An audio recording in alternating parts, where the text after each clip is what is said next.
Take a look at your bag today. We're going to go from your driver all the way down to your putter. We're going to take a look at all those clubs. We're going to take a look at how far they hit, the yardage on them. We're going to take a look at the degree. With that being said, let's jump right into it. Welcome back. Today we're going to start with the biggest club in your bag, the driver, also known as the 1-wood. This club is going to be very useful for your 4 and 5 pars. It's the largest club head in your bag, and it's also got the lowest loft. This is going to be really important when you're trying to hit long drives. It's around 8 to 12 degrees, which helps you hit the ball further. It could be over 250 yards, all the way down to like 220 yards if it's struck really good.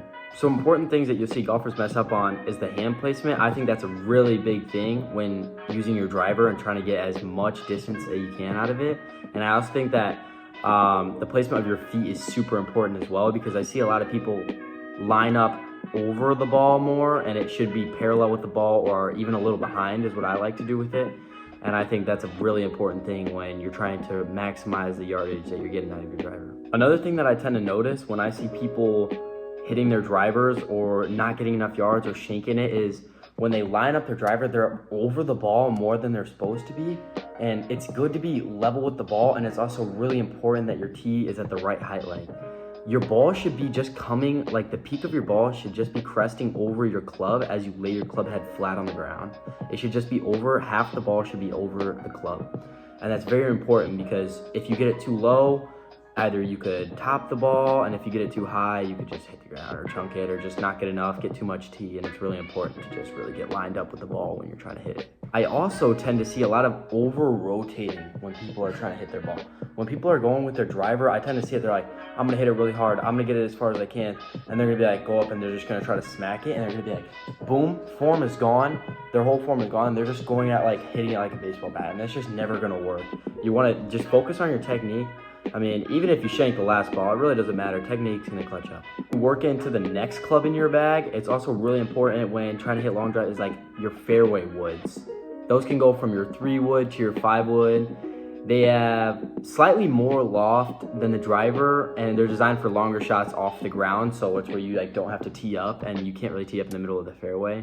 That'd be a violation. So it's good for like, that's when you use in the fairway, but you still have like, you shank your driver, and that's the next thing you're using. You're going straight to your fairway woods.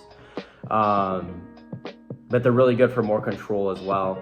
And that's another thing where if you over rotate, you're kind of just messing yourself up, because that's going to be another thing where people just try to hit the ball as hard as they can and see how far they can go. And that's not a good technique when using it. But the 3-woods tend to have 15 degrees, and the 5-woods tend to have like an 18-degree loft. So that also helps with the ball, like you get hitting it further. It's very similar to a driver. Moving on from that, we jump straight into hybrids. They're like a replacement for long irons, usually labeled 2 through 5. They're easier to hit, especially out of the rough or uneven lies, and offer a blend of like distance, and they also offer like forgiveness when you're trying to like, it's just way simpler. I really enjoy hybrids. They're great for like 200+ yard shots. I'd say they're easier to get off the ground and like launch than an iron would be. And they're definitely ideal for like difficult lies in the fairway. Like if you're lying on grass or something, or like, it's just way easier than long irons, in my opinion. I would definitely recommend those. But next we'll get into the irons. Irons are very important. We're gonna jump right into irons here, and I'd say they are like half of your golf game.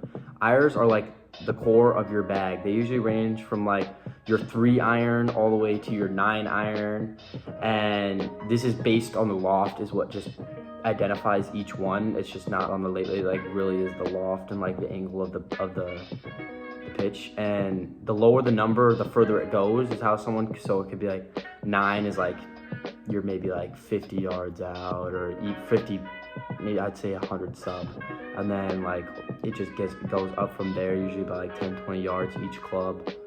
So I mean, your 5 to 7s are usually good from like 130 to like possibly 180 yards, and then like I'd say your 8 and 9s are 130 and below, and your 3 and 4s are just anything over 180 or over I'd say 150. Anything over 150 is really good for your 3 and 4s.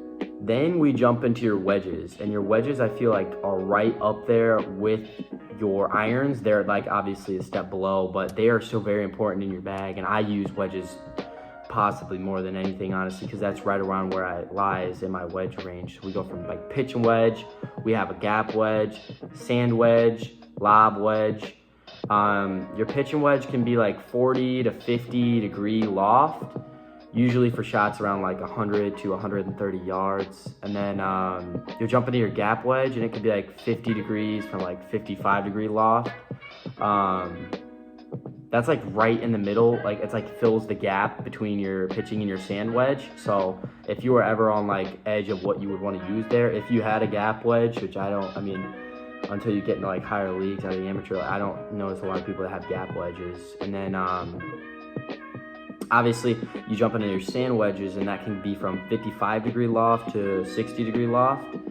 And those are mainly designed for like bunker shots or like soft turf shots, or like bunker shots mainly is what I use them for. And then you jump into your lob wedges, which are like, I would say is basically like the fringe around the green, or if you're like 10, 20 yards out, I'd possibly need a little closer than that for like high shots if you're just trying to get a good drop.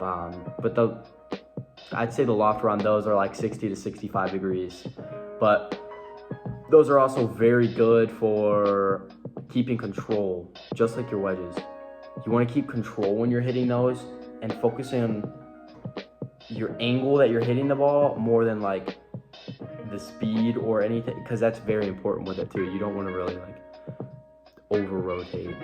So I would focus on that. Last but not least, we jump into the most important club in your bag, I would say, is your putter. One, I have to start off control. Obviously, if you're played golf at least once, you know what a putter is used for. Once you get on the green, you know, it's control. You have to control it. I'd say breathing and just feeling out the course and like feeling the greens out is like really important when you're hitting your putters. That I can't stress enough, is just control. So I think that wraps it up today. Drop a sub. Thanks for watching.